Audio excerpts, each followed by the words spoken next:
Hi everyone, welcome to inspire classes. तो एक capacitor का पार्ट नंबर 8 है। लास्ट क्लास तक हम लोग अपना कॉम्बिनेशन ऑफ कैपेसिटर पढ़ चुके हैं, जहाँ पे हम लोगों ने सीरीज़ और पैरेलल कॉम्बिनेशन के फॉर्मूले ड्राइव कर लिए थे और उनके ऊपर बेस्ड काफ़ी सारे क्वेश्चन मैंने लोगों को करा दिए थे। कुछ क्वेश्चन होमवर्क से करने को दिए थे, होप कि कर लिए होंगे वो आपने। तो अब आज आगे चलते हैं, चलो। अब देखो, ये क्वेश्चन जो है ये बहुत इंपॉर्टेंट है। 2011 में आया हुआ है, स्कूल्स के एग्जाम्स में, डीपीएस में या फिर मेरिट के कई स्कूल्स में भी इसको मल्टीपल टाइम रिपीट किया हुआ है। एक बड़ा अच्छा क्वेश्चन है। आप लोगों को एक कॉन्सेप्ट पढ़ाया था ना कि जब हम लोग कैपेसिटर को चार्ज करने के बाद बैटरी को एक बार हटा देते हैं और डायरेक्टर को इंसर्ट करते हैं तो चार पांच जो क्वांटिटीज़ थी उन पर क्या इफेक्ट पड़ता है, और एक बार बैटरी को कनेक्ट रहने देते हैं तब डायरेक्ट्रिक इंसर्ट करते हैं तो क्या इफेक्ट पड़ता है। तो उसी कॉन्सेप्ट के ऊपर बेस्ड क्वेश्चन है। इस अकेले क्वेश्चन के अंदर दोनों चीज़ें एक साथ लग जाएंगी। ठीक है, देखो ध्यान से पढ़ो। Figure shows two identical capacitor C1 and C2, दोनों दो दो माइक्रोफैराड के हैं। ठीक है, अच्छा, connected to a battery of 5 volt, 5 volt की बैटरी से इनको जोड़ रखा है। Initially switch S is closed, यानी इनिशियली ये स्विच एस जो है ना क्लोज, मतलब ये पूरा सर्किट ऐसे कंप्लीट था। ये स्विच कैसे था शुरुआत में, इस तरह से था। ठीक है, ध्यान रखना। तो अगर इस तरह से कनेक्टेड होगा, इस तरह से क्या बोलते हैं इसको, क्लोज बोलते हैं कि हाँ ये इससे कनेक्ट हो गया तो स्विच क्लोज सिचुएशन में है। तो यानी कि इस बैटरी से ये वाला कैपेसिटर भी चार्ज हो चुका होगा और ये वाला कैपेसिटर भी चार्ज हो चुका होगा। ठीक है, बाद में इन्होंने क्या करा, after some time S is left open, S को उन्होंने ओपन कर दिया, वापस उसको ऐसे उठा दिया जैसे वो पहले था। अब उससे क्या होगा, ये वाला C1 वाला कैपेसिटर तो अभी भी बैटरी से कनेक्ट रहेगा क्योंकि यहाँ पे कोई स्विच ही नहीं है, बट C2 वाला कैपेसिटर बैटरी से डिस्कनेक्ट हो जाएगा क्योंकि ये स्विच तुमने ओपन कर दिया। तो जैसे तुमने स्विच ओपन करा तो C1 is still remain connected to the battery and C2 has been disconnected from the battery. ठीक है, ये सिचुएशन हुई होगी। और डिस्कनेक्ट करने के बाद, यानी स्विच एस को ओपन करने के बाद आपने क्या करा, एक डायलेक्ट्रिक स्लैब भरे K इक्वल टू 5 के दोनों के अंदर कंप्लीटली फिल किए हैं। Are inserted to fill completely the space between the plates of two capacitor. यहाँ पर भी K इक्वल टू 5 वाला डायलेक्ट्रिक भरा, यहाँ पर भी K इक्वल टू 5 वाला डायलेक्ट्रिक भरा। सिचुएशन दोनों में अलग अलग है। ये वाला कैपेसिटर जो है C1, ये बैटरी से जुड़ा हुआ है अभी भी, तब डायलेक्ट्रिक भरा गया है, तो पैरामीटर्स पे इफेक्ट अलग तरह से पड़ेगा। ये वाला कैपेसिटर बैटरी से डिस्कनेक्ट हो चुका क्योंकि ये तुमने ओपन कर दिया, तो उस सिचुएशन में डायरेक्ट्रिक भरोगे तो अलग तरह से पैरामीटर पे इफेक्ट पड़ेगा। आपको चार्ट बहुत अच्छे से समझा दिए थे मैंने। पूछा क्या है तुमसे, how will the charge, first part में चार्ज के ऊपर पूछा है, सेकंड पार्ट में potential difference between the plates of the capacitor be affected after the slabs are inserted. तो स्लैब्स को इंसर्ट करने के बाद चार्ज पर और पोटेंशियल डिफरेंस पर क्या फर्क पड़ेगा। तो मेरे कॉन्सेप्ट समझ में आता है कि C1 वाला जो कैपेसिटर है वो अभी भी बैटरी से कनेक्टेड है और C2 वाला जो कैपेसिटर है वो बैटरी से डिस्कनेक्ट हो चुका है।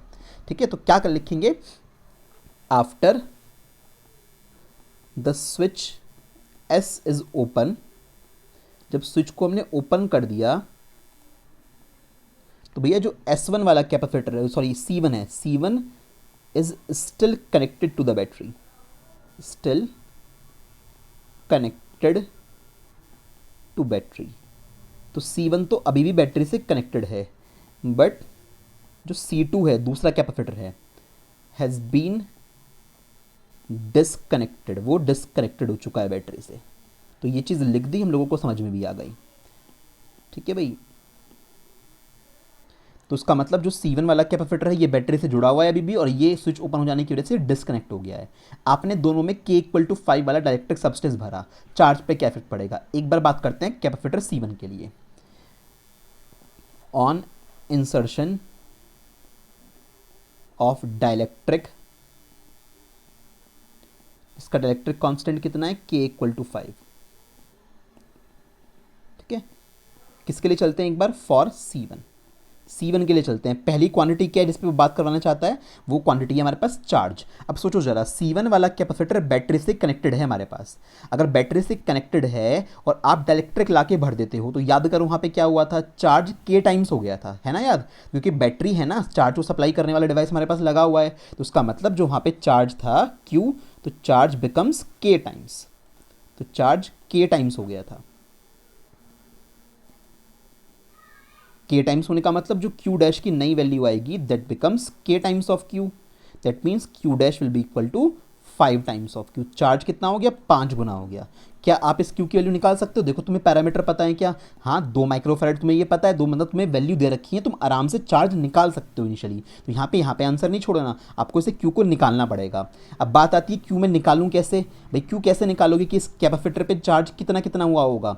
देखो दोनों कैपेसिटर सेम वैल्यू के हैं, अगर आप किसी तरह से टोटल चार्ज निकाल लो तो उस टोटल चार्ज को जब डिस्ट्रीब्यूट करोगे तो जितना चार्ज इसके ऊपर जाएगा उतना ही चार्ज इसके ऊपर जाएगा। इनिशियल तो यही बात होने वाली है। तो इसका मतलब सपोज यहाँ से जो मेरे पास चार्ज था वो क्यू चार्ज चला, इस पॉइंट पे आके डिस्ट्रीब्यूट हो गया, यहाँ पे चार्ज गया Q1 और यहाँ पे चार्ज गया Q2। Q1 Q2 equal value के होंगे। सॉल्व कैसे करोगे? सॉल्व करने के लिए पहले यहीं पे आप लोगों को कैपेसिटेंस निकालनी पड़ेगी। तो नेट कैपेसिटेंस जो यहाँ पे आएगी पैरेलल में है भाई दोनों के दोनों। भाई स्टार्टिंग में जब स्विच S बंद था ना, उस सिचुएशन की सारी बात कर रहा हूँ, पहले सब निकाल लो चार्ज वगैरह कितना कितना स्टोर हुआ होगा, क्योंकि उसी के अकॉर्डिंग बात हो जाएगी। तो नेट कैपेसिटेंस कितना आएगा? 2 माइक्रोफैराड के पैरेलल में है, तो 2 + 2 कितने हो जाएंगे? 4 माइक्रोफैराड टोटल कैपेसिटेंस आ जाएगा हमारे पास।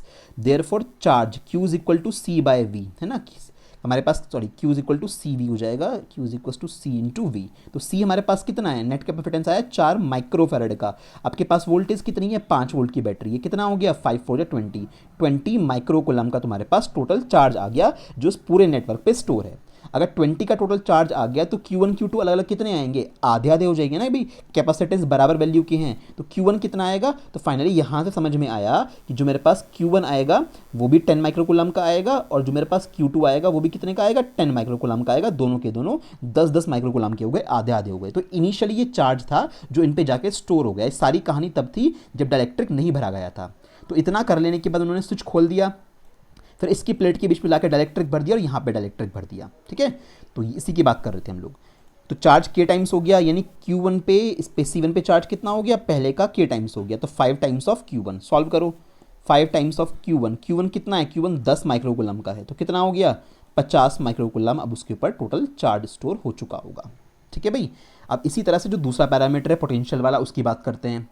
पोटेंशियल का क्या होता है? सोचो जब आपने बैटरी कनेक्ट कर रखी थी, क्योंकि C1 वाले कैपेसिटर से तो बैटरी भी कनेक्टेड रहेगी, डाइलेक्ट्रिक लाके भर दिया आपने। तो जैसे डाइलेक्ट्रिक लाके भरते हो तो इलेक्ट्रिक पोलराइजेशन हो जाने की वजह से एकदम इलेक्ट्रिक फील्ड कम हो जाया करता था, बट एकदम से बैटरी को याद आया, बैटरी ने वापस चार्ज सप्लाई कर दिया, तो वापस इलेक्ट्रिक फील्ड उतना ही मेंटेन हो गया पहले जितना ही। अगर इलेक्ट्रिक फील्ड उतना ही मेंटेन हो गया तो पोटेंशियल भी कितना रहेगा? पहले जितना रहेगा। That means no change. तो पोटेंशियल में क्या होगा? No change in potential. ध्यान रखना, बैटरी कनेक्टेड वाला चार्ट देख लेना, कॉन्सेप्ट समझाया था, बहुत अच्छे से समझ में आना चाहिए और आपको याद होना चाहिए। No change in potential difference. ठीक है, तो क्या होगा? V' की वैल्यू V के इक्वल ही रहेगी। कितना कितना पोटेंशियल डिफरेंस रहेगा? पैरेलल में दोनों है, कितने वोल्ट की बैटरी है? 5 वोल्ट, तो इसके अक्रॉस भी 5 वोल्ट, इसके अक्रॉस भी 5 वोल्ट। फिलहाल बात हो रही है C1 की सिर्फ। तो देयरफॉर जो V' रहेगा कितना रहेगा? 5 वोल्ट के इक्वल ही रहेगा, कोई नया चेंज नहीं हुआ यहाँ पे। तो एक आंसर ये हुआ, दूसरा आंसर ये हुआ।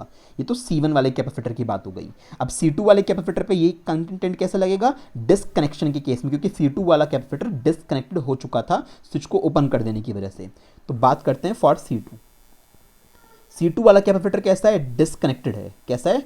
डिस्कनेक्टेड है, ये बैटरी में कनेक्टेड नहीं है।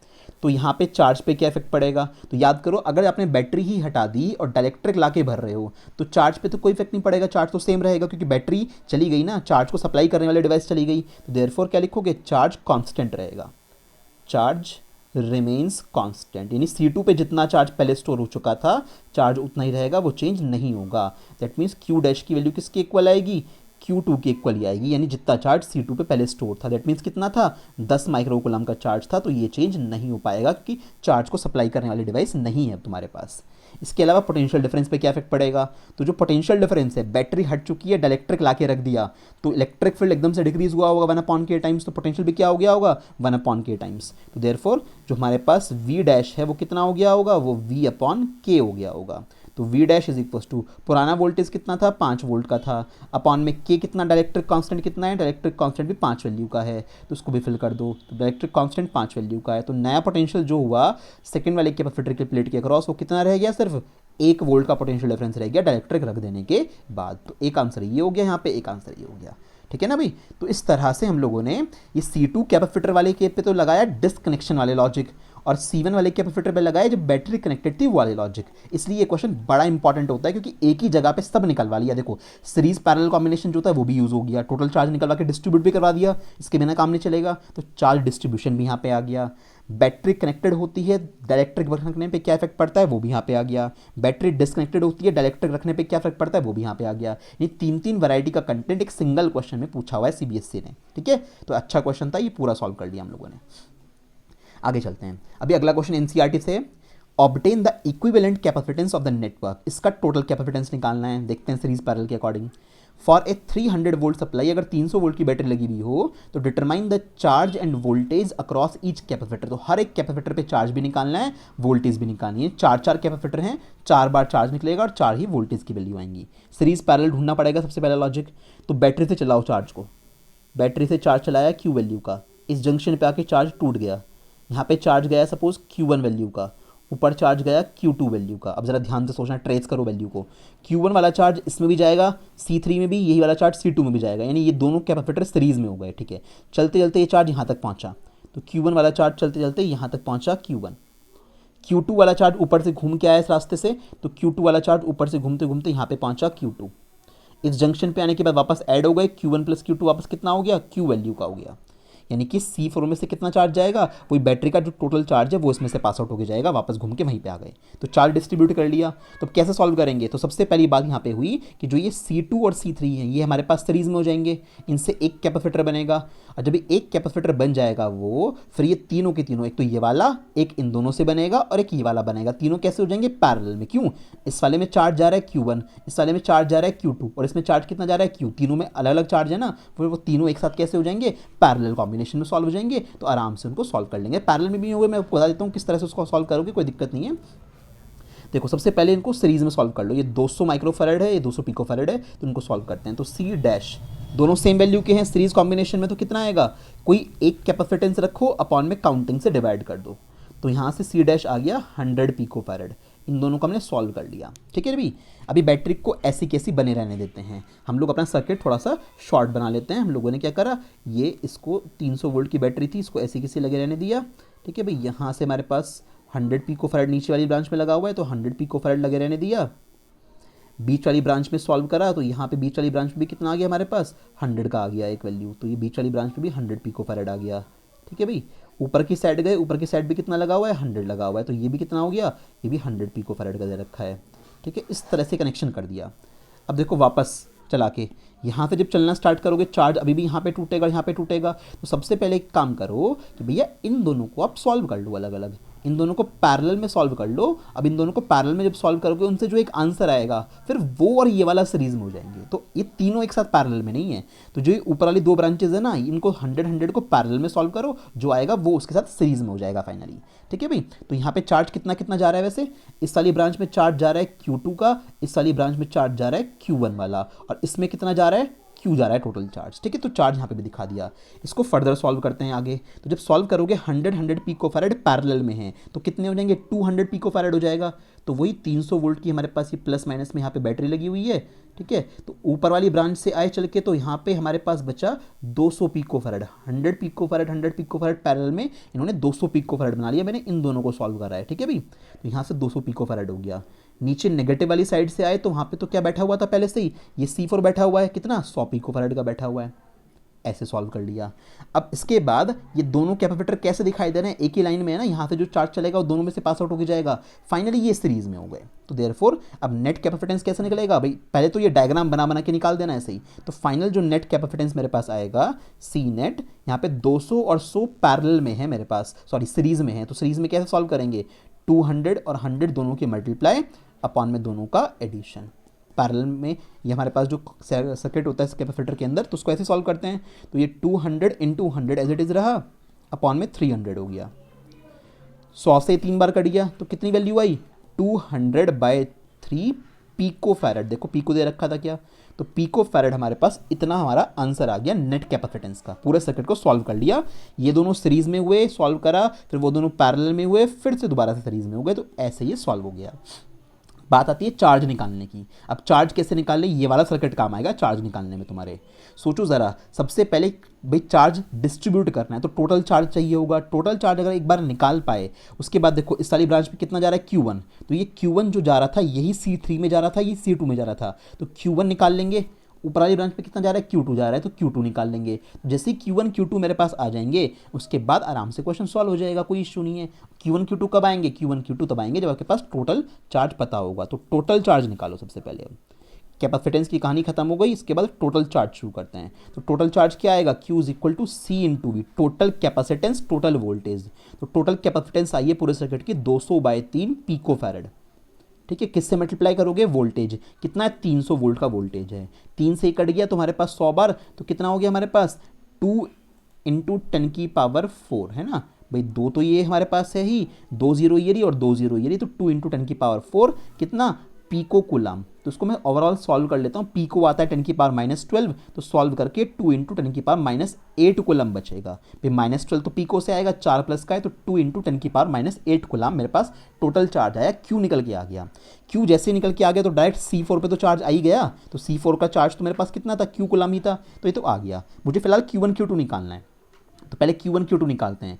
अब देखो Q1 Q2 कितना आसान है। Q1 Q2 जिन दो ब्रांच में जा रहे हैं वहाँ पे दोनों पे कैपेसिटेंस 100 पिको फैराड के मतलब बराबर है, तो ये आधा आधा हो जाएगा। तो क्या करेंगे, तो यहाँ पे Q1 और Q2 जब निकालेंगे तो ये टोटल Q का कितना हो जाएगा, हाफ हो जाएगा। मतलब 2 इंटू 10⁻⁸ कुलाम का आधा कर दो, मतलब कि 1 इंटू 10⁻⁸ कुलाम। सब निकाल लिया तुमने। हेंस अब आंसर कैसे दोगे, आंसर तो तुम्हें ऐसे देने पड़ेंगे ना, चार्ज C1 पे कितना है ना, चार्ज C2 पे कितना है, चार्ज C3 पे कितना है, और चार्ज C4 पे कितना है, ऐसे आंसर देने पड़ेंगे। तो देखो यहाँ पे चार्ज जो हमारे पास C2 और C3 है उन पे तो बराबर है, कितना कितना चार्ज है, Q1 अमाउंट का चार्ज है। तो C2 और C3 पे तो हमारे पास Q1 अमाउंट का चार्ज है, तो ये तो इसी के इक्वल हो जाएंगे। बात आती है C4 की। C4 पे कितना चार्ज है, C4 पे Q अमाउंट का चार्ज है सर्किट के अंदर, और C1 पे कितना चार्ज है, C1 में से Q2 निकल के गया था, तो C1 में से Q2 चार्ज निकल के गया था, तो यहाँ पे Q2 आंसर आएगा, यहाँ पे Q ही आंसर आ जाएगा। Q2 की वैल्यू कितनी है हमारे पास, 1 इंटू 10⁻⁸ कुलम। Q1 कितना है, 1 इंटू 10⁻⁸ कुलम। यहाँ पे भी कितना है, 1 इंटू 10⁻⁸ कुलम। और Q कितना है, 2 इंटू 10⁻⁸ कुलम। तो इस तरह से चारों कैपेसिटर पे टोटल चार्ज निकाल दिया। ठीक, इसके बाद क्या पूछा है, पोटेंशियल भी पूछा है, वोल्टेज अक्रॉस ईच कैपेसिटर। अब ये मत बोल देना कि सब पे 300 वोल्ट होगी कि पैरेलल है, किसने कहा, यहाँ तो मिक्स कॉम्बिनेशन है ना। आपने कैपेसिटेंस सॉल्व नहीं करा था, सब कुछ मिक्स था, सीरीज भी आया पैरेलल भी आया, तो ऐसे डायरेक्ट नहीं बोलना है। क्या अब पे सबको वोल्टेज निकालनी है। अब देखो हर एक की आपको क्या पता है, कैपेसिटेंस पता है चारों की चारों पे आपको चार्ज पता है, तो वोल्टेज निकालने में तो कोई दिक्कत ही नहीं है। तो वोल्टेज कैसे निकाल लोगे अब, तो भैया अब वोल्टेज निकालनी है किस किस पे, वोल्टेज निकालनी है आपको C1 पे, फिर वोल्टेज निकालनी है आपको C2 पे, वोल्टेज निकालनी है आपको C3 पे, और वोल्टेज निकालनी है आपको C4 पे। तो V इज इक्वल टू क्या होता है, Q is equal to CV होता है, तो V इज इक्वल टू क्या आ जाएगा, Q/C। तो Q1 upon C1, Q2 upon C2। Simple सा लॉजिक है, देखो कुछ नहीं करना है, इस तरह से आप चलते रहो तो आराम से निकाल लोगे। Q4 अपॉन C4, बड़ा क्वेश्चन है एनसीईआरटी का, बट आराम से टेकल हो जाएगा। तो Q1 C1 दोनों जानते हो, Q1 कितना है, Q1 यहाँ लिखा हुआ है, कितनी वैल्यू का है, 1 इंटू, एक निकाल के दिखाऊंगा बाकी खुद से करोगे, 1 इंटू 10⁻⁸ कुलम का है। C1 कितना है, C1 वाला जो कैपेसिटर था पीछे जाके पढ़ो, C1 एक 100 पिको फैराड का है, पिको को कन्वर्ट करके लिखना, तो 100 पिको फैराड मतलब 1 इंटू 10⁻⁻10। क्यों भाई, देखो 100 पिको फैराड है ना, तो कैसे लिखोगे, 100 इंटू पिको मतलब 10⁻⁻12, और ये 2 0 इसमें खत्म हो गई, तो 1 इंटू 10⁻⁻10 ऐसे बचा ना। तो इसको जब सॉल्व करोगे तो -10 ऊपर जाएगा, +10 बन जाएगा, तो 100 आ जाएगा, कितना, 100 वोल्ट। ऐसे ही इसको निकालोगे, ऐसे ही इसको निकालोगे, ऐसे ही इसको निकालोगे, तो टोटल हमारे पास वैल्यू सॉल्व करके इस तरह से आ जाएंगी। तो सारे कैपेसिटर पे चार्ज, सब पे वोल्टेज, वो तब निकल पाएगा जब तुम्हें चार्ज डिवाइड रूल आता होगा निकालना। चार्ज डिवाइड रूल देखो काफ़ी बार कितना आसान हो जाता है, अगर कैपेसिटेंस सेम वैल्यू के हैं तो कोई दिक्कत नहीं है, बट अगर आपने शुरुआत में ही सीरीज पैरेलल गलत पहचान लिया तो आपका ये नेट कैपेसिटेंस भी गलत आएगा, टोटल चार्ज भी गलत आएगा, हर एक कैपेसिटर पे चार्ज भी गलत आएगा, वोल्टेज भी गलत आएगी, पूरा क्वेश्चन खत्म हो गया अगर आपने कैपेसिटेंस ही गलत निकाल दिया। तो ध्यान से मैंने ऐसे ही करा है, मैंने यहाँ पे Q अमाउंट का चार्ज चलाया, यहाँ पे Q1 गया, यहाँ पे Q2 गया, Q2 को वहाँ से चला के लेके आए, Q1 यहाँ पे निकल के जा रहा था, यहाँ पे मिल गए वापस, Q चला गया। तो इन दोनों में सेम चार्ज गया, ये सीरीज़ में मैंने बंद कर दिए, ये दोनों सीरीज़ में बंद होने के बाद कितने बचे, 100 पिकोफैरेड के बचे। फिर ये दोनों पैरेलल में हो गए, पैरेलल में 100 वापस कितने के हो गए, 200 के हो गए, ये लिखा हुआ है ऊपर। अब ये 200 इन सब से आया, नीचे की साइड कितना है 100 है, तो ये 200 और 100 कितना हो गया टोटल हमारे पास, सीरीज़ में है 300 मत बोल देना, सीरीज़ कॉम्बिनेशन है, तो 200 और 100 को फिर से सॉल्व करना पड़ा, 200/3 पिकोफैरेड मेरा फाइनल कैपेसिटेंस आया इस क्वेश्चन के अंदर। तो ये बड़ा अच्छा क्वेश्चन आपकी एनसीईआरटी में दे रखा है, ढूंढ लेना, वहाँ पे आपको मिल जाएगा क्वेश्चन। चलो भाई, अब नेक्स्ट टॉपिक पे चलते हैं। अभी थोड़े स्पेशल टाइप के सर्किट हो गए जहाँ सीरीज पैरेलल कुछ समझ नहीं आता कि क्या सीरीज है क्या पैरेलल है, बस इनकी ट्रिक होती है करने की। Find the net capacitance in the following arrangement. अब यहाँ पे देख लो, यहाँ पे उसने शॉर्ट सर्किट कर रखा है, यहाँ पे डायरेक्ट तार जोड़ रखे हैं, ठीक है, तो इसका मतलब यहाँ पे सीरीज पैरेलल आप ढूंढ नहीं पाओगे। मैं यहाँ पे क्या करूँगा, देखो इतना सर्किट जो है, ये सर्किट एक स्पेशल सर्किट होता है, इसको मैं सॉल्व करने का तरीका तुम्हें बताऊँगा कैसे सॉल्व करोगे। यहाँ पे क्या करो, इस जगह पे एक पॉइंट मान लो सी, ठीक है भाई, इस जगह पे एक पॉइंट मान लिया मैंने सी। तो मैं सर्किट को मॉडिफाई करके बनाने चाहता हूँ, यहाँ पे कैसे बनाऊंगा।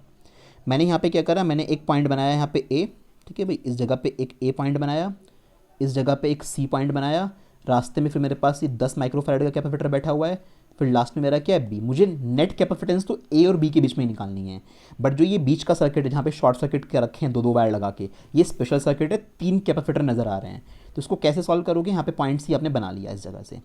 अब देखना, एक एक कैपेसिटर है, इनकी प्लेट्स के नाम नंबरिंग करनी है, तो ज़रा नंबरिंग करके देखो।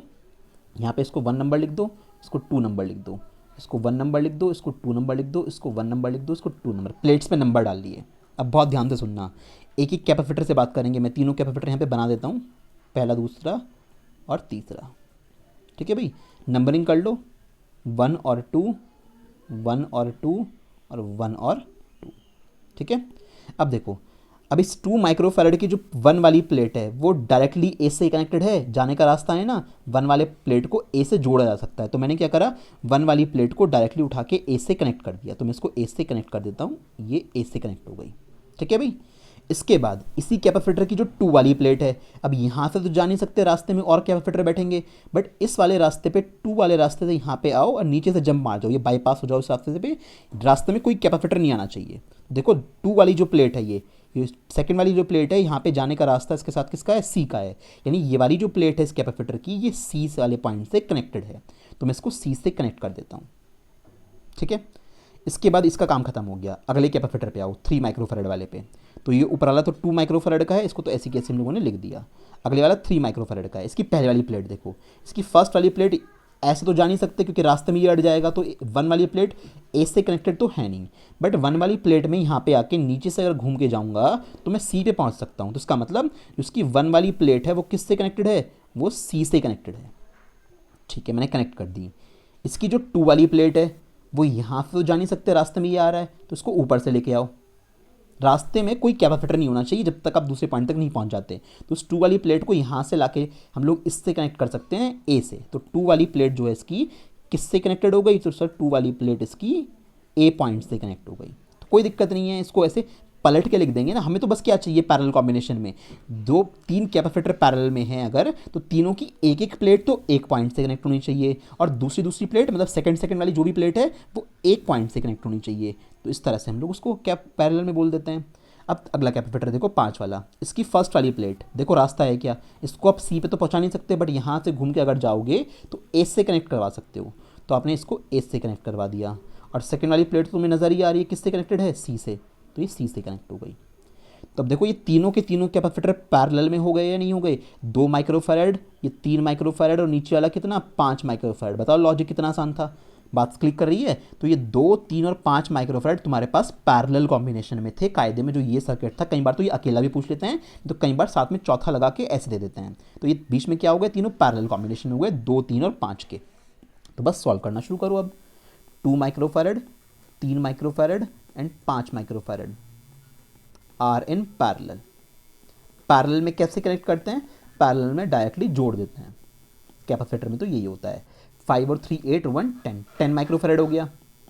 आंसर नहीं आया अभी आपने इस सब को सॉल्व किया, इन तीनों को बंद किया, एक कैपेसिटर आया यहाँ पे 10 माइक्रोफैराड का, और फिर 10 और 10 कैसे हो गए, दोनों सीरीज में हो गए। नाउ 10 माइक्रोफैराड जो अब आया और जो एक रखा हुआ था वो कैसे हो गए, सीरीज में हो गए, आर इन सीरीज। तो अब नेट कैपेसिटेंस कैसे आएगा, तो सीरीज कॉम्बिनेशन में अगर दोनों सेम वैल्यू के होते हैं तो शॉर्टकट होता है हम लोगों के पास क्या, C/n वाला। C मतलब किसी एक की वैल्यू लिखो, अपॉन में काउंटिंग, कितने हैं, 2 हैं ये। तो कितना आया नेट कैपेसिटेंस फाइनली, तो नेट कैपेसिटेंस 5 माइक्रोफैराड का आ गया। तो इस तरह से चीज़ों को आप सॉल्व करोगे। ऐसे वाले क्वेश्चन इस तरह टैकल किए जाते हैं, ये बढ़िया बढ़िया क्वेश्चन हैं। तो शॉर्ट सर्किट अगर कर दे तो इस तरह प्लेट का अरेंजमेंट मान के इसको बनाने की कोशिश करना। भाई प्लेट को कनेक्ट करना है किसी न किसी पॉइंट से, रास्ते में कोई दूसरा कैपेसिटर नहीं आना चाहिए, बस इतना फर्क है। ठीक है भाई, चलो अब नेक्स्ट पे आते हैं, फाइंड द इक्विवेलेंट कैपेसिटेंस। अब ये मेरे पास 3 चार्ज हैं, ये 3 कैपेसिटर दे रखे हैं, आपको टोटल कैपेसिटेंस निकालनी है। वही दोनों पॉइंट होंगे, सपोज ए पॉइंट यहाँ पे है, बी पॉइंट यहाँ पे है, इन दोनों के बीच में टोटल कैपेसिटेंस मुझे निकालनी है। अब मैं क्या करूँगा, चार्ज को मूव कराऊंगा यहाँ से। तो चार्ज मूव कराऊंगा, देखूंगा सीरीज पैरेलल के बिना थोड़ी ना निकाल दोगे। तो यहाँ पे से चार्ज चला Q वैल्यू का, इस पॉइंट पे आके चार्ज के टुकड़े हो गए, ऊपर चार्ज गया Q1, नीचे चार्ज गया Q2। ठीक है भाई, तो चार्ज Q1 गया, Q1 को ट्रेस करो, Q1 चलता गया यहाँ पे आए, इस जगह पे आ गए। तो जैसे हम लोग इस पर्टिकुलर पॉइंट पे यहाँ पे आ गए तो ये Q1 वाला चार्ज यहाँ तक तो पहुँच ही रहा था, इसके बाद फिर से 2 टुकड़े हो गए। कितना, यहाँ पे गया हमारे पास Q3, यहाँ पे गया हमारे पास Q4। अब देखो Q4 यहाँ से आया, Q2 यहाँ से आया, दोनों आके मर्ज हो गए। तो यहाँ पे कितना बना, यहाँ पे बना Q2 प्लस Q4। ठीक है, तो यहाँ से Q2 प्लस Q4, ऊपर से Q3 उतर के आ रहा है, तो वापस जुड़ के कितने हो जाएंगे, वापस जुड़ के Q वैल्यू के हो जाएंगे। ठीक है भाई, तो इस तरह से तुमने चार्ज को डिस्ट्रीब्यूट कर लिया ओवरऑल, क्योंकि आपके पास स्टार्टिंग में Q अमाउंट का चार्ज चला था, लास्ट में भी Q अमाउंट का चार्ज आ गया। तो इसका मतलब देखो, इस वाले कैपेसिटर पे Q1 चार्ज गया है, इस वाले कैपेसिटर पे Q4 गया है, इस पे Q2 प्लस Q4 गया है, तीनों पे अलग अलग चार्जेस गए हैं। तो इसका मतलब तीनों कैपेसिटर कैसे हो गए, पैरेलल कॉम्बिनेशन में हो गए। तो यहाँ पे C और C कैसे हैं, पैरेलल में हैं। तो C and C are in parallel, और पैरेलल में है तो नेट वैल्यू कैसे निकल जाएगी, तीनों को जोड़ दो डायरेक्टली, C प्लस C कितना हो गया, 3 टाइम्स ऑफ C हमारे पास आंसर आ गया। ठीक है भाई, तो इस तरह से इनको आप सॉल्व कर सकते हो, कोई दिक्कत नहीं है। तो मतलब पैरेलल कॉम्बिनेशन में कोई कॉम्प्लिकेसी नहीं है, बस ये देख लो, चार्ज डिस्ट्रीब्यूट करके देख लो जनरली। भाई यहाँ पे B वाले पॉइंट पे तो कोई कैपेसिटर नहीं लगा हुआ, ये तीनों की तीनों कैपेसिटर हमारे पास पैरेलल में है डायरेक्टली। तो इस तरह से इसको सॉल्व कर सकते हो, कोई दिक्कत वाली बात नहीं है। ठीक है, चलो नेक्स्ट में व्हीटस्टोन ब्रिज वाला क्वेश्चन। अब देखो व्हीटस्टोन ब्रिज की बैलेंसिंग कंडीशन क्या होती है, अगर कभी सर्किट में 5 कैपेसिटर लगे हुए हैं मेरे पास, तो अगर 5 कैपेसिटर लगे हुए हैं तो उस सिचुएशन में क्या करते हैं, हमें रेशो देखना होता है कि आप इसका C1 का C3 से रेशो देख लो, यानी C1/C3 और C2/C4 बराबर आ रहे हैं, यानी C1/C3 C2/C4 बराबर आ रहे हैं। तो ये कंडीशन फॉलो हो रही हो, मतलब इसका इससे रेशो और इसका इससे रेशो, या फिर इसका इससे रेशो और इसका इससे रेशो, कैसे भी देख लो, साइड बाय साइड वाले रेशो निकाल लो, या ऐसे क्रॉस में मत निकाल देना कभी, इसका रेशो इससे निकाल रहे हो, रेशो या तो इन दोनों का निकालो फिर इन दोनों का निकालो, या इन दोनों का निकालो और इन दोनों का निकालो। अगर वो रेशो बराबर आ रहे हैं तो उस सिचुएशन में जो डायगोनल में लगा हुआ है, बीच में कैपेसिटर लगा हुआ है, ये नेग्लिजिबल होगा, इस पर कोई इफेक्ट नहीं पड़ेगा। या जब करंट इलेक्ट्रिसिटी वाला चैप्टर पढ़ोगे वहाँ पे आपको प्रूव कराया जाएगा कि यहाँ पे कोई भी चार्ज या कोई भी करंट नहीं जाता है, तो इस कैपेसिटर का होना ना होना बेकार है अगर ये बैलेंसिंग कंडीशन सेटिस्फाई होती है। तो व्हीटस्टोन ब्रिज बैलेंस कब कहा जाता है, या तो ये सेटिस्फाई हो जाए या ये सेटिस्फाई हो जाए। अगर ऐसा हुआ देन यहाँ पे जो सेंटर पे लगा हुआ है C5 will have no effect on the circuit, no effect on the circuit. तो इसको हम लोग क्या कर सकते हैं, इसको हम लोग फिर वहाँ से कट कर देंगे, हटा देंगे। ठीक है, बस इतना सा कॉन्सेप्ट है, प्रूफ वगैरह सब कुछ आपकी करंट इलेक्ट्रिसिटी के अंदर आएगा इसका, तो डायरेक्टली इसको यूज़ करेंगे। देखो हमारे पास पहला क्वेश्चन आ गया। अब यहाँ पे सीरीज पैरेलल कुछ नहीं बनेगा, आप कुछ भी लगा नहीं सकते इस सिचुएशन में। तो यहाँ पे क्या करेंगे, यहाँ पे आप देखो 5 कैपेसिटर हैं, तो माइंड में एकदम क्लिक करना चाहिए, शायद व्हीटस्टोन ब्रिज बन रहा हो। तो रेशो चेक करते हैं ज़रा, इसका इससे रेशो, मतलब जब सॉल्यूशन सॉल्व करा हम लोगों ने तो यहाँ पे क्या करा, C/C, यहाँ पे भी C/C है, तो कितना आया 1 = 1 आ गया, वैल्यू आ रही है बिल्कुल बराबर। तो क्या लिखेंगे, therefore it is a balanced Wheatstone bridge, लिखना तो पड़ेगा यहाँ पे ये बात को। तो it is a balanced Wheatstone bridge. तो ये एक बैलेंस्ड व्हीटस्टोन ब्रिज मेरे पास बन गया। अगर ये बैलेंस्ड व्हीटस्टोन ब्रिज मेरे पास बना हुआ है, देयरफॉर जो ये डायगोनल पे लगा हुआ है कैपेसिटर, इसका कोई भी यूज़ यहाँ पे नहीं होगा, यानी इसका होना ना होना बेकार हो गया। तो ये सर्किट कैसा बन गया अब, तो सर्किट फाइनली कुछ इस तरह की शक्ल का बन गया। तो कितना आसान सा क्वेश्चन हो गया, सर्किट की शक्ल चेंज होकर कुछ ऐसी बन गई। ठीक है, ये C, ये बीच वाला कैपेसिटर हट गया। अब देखो ये दोनों कैसे हैं, सीरीज में, सीरीज में सी और सी कितने हो जाएंगे हमारे पास जब सॉल्व करोगे, सी और ये भी सी वैल्यू का सीरीज कॉम्बिनेशन, तो सी बाई टू हो जाएंगे हमारे पास। तो ऊपर वाली साइड से जब सॉल्व करोगे डायरेक्टली कर देता हूँ, कर लेना सॉल्व, यहाँ से आएगा आपके पास सी बाई टू, नीचे वाले सीरीज में हो जाएंगे, इनको सॉल्व करोगे सी बाई टू, फिर सी बाई टू पैरेलल में हो जाएंगे, तो नेट फाइनली जो आएगा C by two plus C by two, यानी किसके इक्वल आएगा, सी के इक्वल ही आएगा। ठीक है, तो अगर इसमें एक शॉर्टकट ट्रिक भी है, अगर मेरे पास व्हीटस्टोन नेटवर्क बन रहा है और सारे कैपेसिटर सेम वैल्यू के हैं, है ना, अगर व्हीटस्टोन ब्रिज की बैलेंस कंडीशन ये रेशियो वाली सेटिस्फाई हो रही है और सारे कैपेसिटर सेम वैल्यू के हैं, तो आंसर उनमें से सिंगल किसी एक कैपेसिटर के बराबर ही आता है। मान लो 10-10 माइक्रोफैराड के होते सारे के सारे, तो व्हीटस्टोन ब्रिज बन रहा होता है, यहाँ पे रेशियो एक बना आता, बराबर रेशियो आता, तो आंसर भी इसका कितना आता, 10 माइक्रोफैराड ही आता। तो अगर सारे कैपेसिटर सेम वैल्यू के हैं व्हीटस्टोन ब्रिज में, तो आंसर एक सिंगल कैपेसिटर के बराबर आता है। ठीक है, अगला क्वेश्चन करते हैं। अगले क्वेश्चन में वैल्यू चेंज हो गई है, यहाँ पे अलग अलग कैपेसिटेंस है, तो मैं रेशियो चेक करता हूँ सॉल्यूशन में। तो फिर से रेशियो चेक करेंगे, इसका रेशियो इसके से चेक करो, सी अपॉन टू सी, फिर ये अपॉन ये लिखो, सी अपॉन टू सी, कितना आ रहा है, 1/2 आ गए, बैलेंसिंग कंडीशन हो गई यहाँ पे भी, तो क्या लिखोगे, it is a balanced Wheatstone bridge condition, balanced Wheatstone bridge, ये लिखनी पड़ेगी बात, कंडीशन। ठीक है, अगर ये बैलेंस्ड व्हीटस्टोन ब्रिज कंडीशन हो गई तो क्या होगा, डायगोनल पे जो लगा हुआ है इसका कोई यूज़ नहीं है, इसको हटा दो यहाँ से। तो सर्किट कैसे सॉल्व होके बना, सर्किट शॉर्ट होके रिड्यूस होके हमारे पास इस तरह का बन गया, यहाँ पे ये ए हो गया, यहाँ पे क्या हो गया, बी हो गया, ये दोनों सी और सी कैपेसिटेंस के हो गए, ये 2C और 2C के हो गए। तो सी और सी सीरीज में है ऊपर वाले, है ना, जो ऊपर वाले हमारे पास दोनों के दोनों आए हैं, कैसे हैं, सीरीज में हैं। तो सी और सी का सीरीज क्या बन जाएगा, तो यहाँ से ऊपर वाली साइड से आ जाएगा सॉल्व करने के बाद C/2 सॉल्व करना अपने आप। फिर 2C और 2C सीरीज़ में है, इनसे क्या आ जाएगा, इनसे C आ जाएगा सीरीज सॉल्व करने के बाद। तो हुआ क्या फाइनली, ये सर्किट और रिड्यूस हो गया, ऊपर वाली साइड पे जब सॉल्व करा तो सिर्फ क्या बचा, C/2 बचा, नीचे वाली साइड को जब सॉल्व किया गया तो कितना बचा, C बचा। अब ये दोनों कैसे हो गए हमारे पास, पैरेलल में नज़र आ रहे हैं, तो अब क्या करोगे, now C and C/2 are in parallel. तो पैरेलल में कैसे आएगा नेट कैपेसिटेंस, फाइनली दोनों को जोड़ दो, C प्लस C/2, तो C नेट कैसे आ गया यहाँ पे, 3C/2। इस तरह से पैरेलल कॉम्बिनेशन में ट्रिक लगा के आप लोग बड़े आराम से सॉल्व कर पाओगे। देख लो भाई कैसे कर रहा हूँ बिल्कुल। तो बस यहाँ पे ये दोनों सीरीज में इनसे आंसर आया, ये दोनों सीरीज में इनसे आंसर आया, ये दोनों पैरेलल में, कहानी खत्म। तो ऐसे हम लोग व्हीटस्टोन ब्रिज को भी सॉल्व कर सकते हैं अगर आपको तरीका पता है तो अच्छे से। अगला ये फॉर्मेट भी दे देते हैं व्हीटस्टोन ब्रिज में सॉल्व करने के लिए। देखो 5 कैपेसिटर हैं तो शायद व्हीटस्टोन ब्रिज लग जाए, तो क्या करेंगे, ऐसे क्वेश्चन को सॉल्व करने की ट्रिक क्या है, यहाँ पे तो कुछ समझ नहीं आ रहा, रेशो भी निकालने का समझ नहीं आ रहा क्योंकि तो फॉर्मेट ही अलग दे रखा है इन लोगों ने। अच्छा, यहाँ पे 2 पॉइंट है, बना लो, यहाँ पे C पॉइंट बना लो, यहाँ पे जंक्शन पे D पॉइंट बना लो, ऐसे बना सकते हो।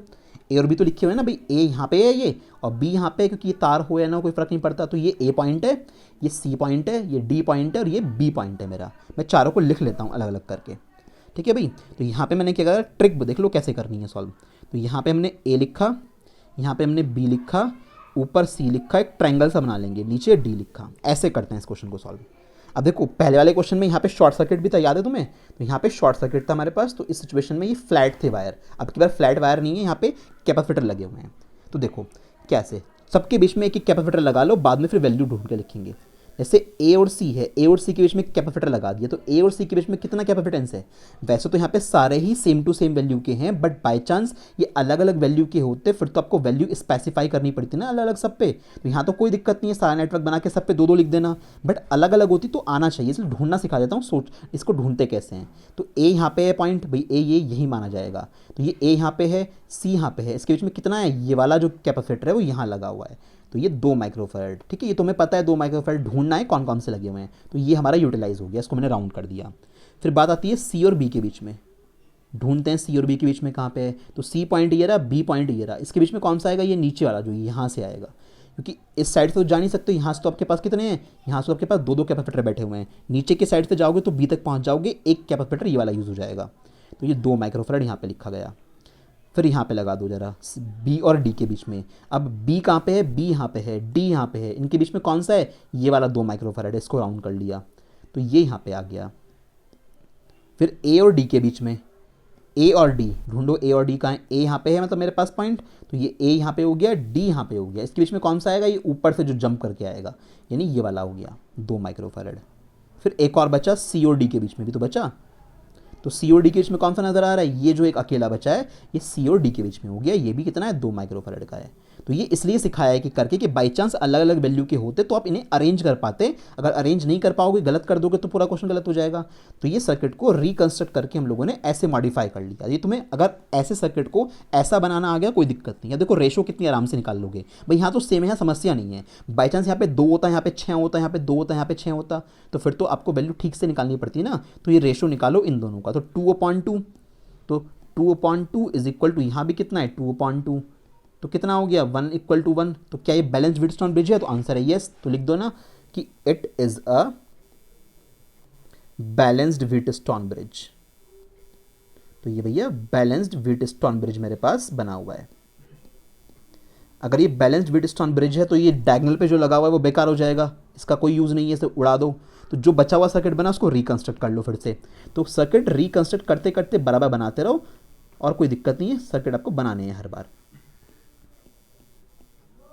ठीक है, बचा हुआ सर्किट मैंने रिकंस्ट्रक्ट कर लिया, पॉइंट के नाम मेंशन कर लेना ए और बी, सारे 2-2 माइक्रोफैरड के हैं फिलहाल, तो कोई समस्या नहीं। आंसर आपको पता है ना, व्हीटस्टोन ब्रिज में अगर सारे कैपेसिटर सेम वैल्यू के होते हैं व्हीटस्टोन ब्रिज में तो आंसर किसी एक के इक्वल आता है, तो आंसर 2 ही आना है, इसका हमें ऑलरेडी पता है, बट सॉल्व करके तो दिखाना पड़ेगा। ये दोनों कैसे हो गए सीरीज़ में, ये दोनों कैसे हो गए सीरीज़ में, ये 2 माइक्रोफैरड सीरीज़ में कितने आएंगे 1 माइक्रोफैरड आएगा, ये सीरीज़ में कितने आएंगे 1 माइक्रोफैरड आएगा सॉल्व करने के बाद, और 1 और 1 कैसे हो जाएंगे पैरेलल में, यानी कि फाइनली जो हमारे पास ऊपर की साइड से गए तो 1 माइक्रोफैरड आया सॉल्व करके, नीचे की साइड से गए तो 1 माइक्रोफैरड आया सॉल्व करके। ठीक है भाई, 1 और 1 कैसे हो गए 2 हो गए हमारे पास पैरेलल कॉम्बिनेशन में, तो फाइनली सी नेट जो आएगा पैरेलल कॉम्बिनेशन में 1 और 1, तो 1 + 1 पैरेलल में तो डायरेक्ट जोड़ देते हैं कैपेसिटर के अंदर, तो 2 माइक्रोफैरड तो आंसर आना था, हमें पता लग गया था पहले ही। बट प्रोसीजर ये है कि ज़रूरी नहीं है भाई यहाँ पे सेम वैल्यू हो सबकी, हो सकता है अलग अलग वैल्यू हो, तो आपको इस सर्किट को ऐसे मॉडिफाई करके ये रेशो चेक करना पड़ेगा। अगर ये रेशो बराबर आ रहा है तो ऐसे सॉल्व करते हैं। जब रजिस्टर पढ़ोगे ना करंट इलेक्ट्रिसिटी में तो वहाँ पे ऐसा ही नेटवर्क पूरा रजिस्टर में चला जाएगा। तो वहाँ पे क्वेश्चन कैसा है, एक क्वेश्चन तो वहाँ पे ऐसा बनता है जहाँ तुम्हारे रेशो बराबर हो जाएंगे, ये कैंसिल हो जाएगा, फिर ये सीरीज़ में, ये सीरीज़ में, पैरेलल में।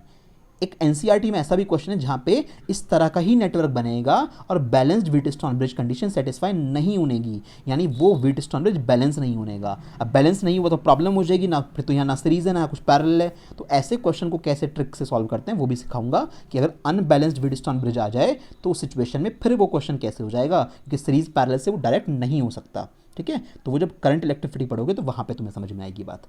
तो ये हम लोगों ने बेसिक नेटवर्क जितने थे सारे के सारे कर लिए। तो आज की क्लास में तुम लोगों को व्हीटस्टोन ब्रिज वाले क्वेश्चन करा दिए, या इसके अलावा जो एक स्टार्टिंग में क्वेश्चन करवाया था बड़ा अच्छा क्वेश्चन है, वो 2011 में आया हुआ है, उसको अच्छे से कर लेना। एक लास्ट क्लास कैपेसिटर की और आएगी, उसमें कुछ इस तरह के क्वेश्चन आएंगे जो इस बार बोर्ड में आए हुए थे, या जो बिल्कुल थोड़े अलग टाइप की प्लेट है, डायग्राम उनमें नॉर्मल सा नहीं होता, बिल्कुल अलग तरह की प्लेट दी हुई होती है, कहीं पे सीढ़ियों जैसी प्लेट दे रखी हैं, आपके पास स्टेयर्स दे रखे हैं बना के, तो वहाँ पे कैपेसिटेंस कैसे निकालते हैं उस तरह के क्वेश्चन भी मैं आपको नेक्स्ट क्लास में सॉल्व करवा दूंगा। और उसके बाद फाइनली हमारा कैपेसिटेंस सीबीएसई के पॉइंट ऑफ व्यू से पूरी तरह से खत्म हो जाएगा और हमारे 2 चैप्टर स्टार्टिंग के, यानी पूरी एंटायर इलेक्ट्रोस्टैटिक्स की जो यूनिट है वो खत्म हो चुकी होगी, and we will start with the current electricity then. ठीक है ना, तो एक लेक्चर और बच गया हमारा कैपेसिटर का।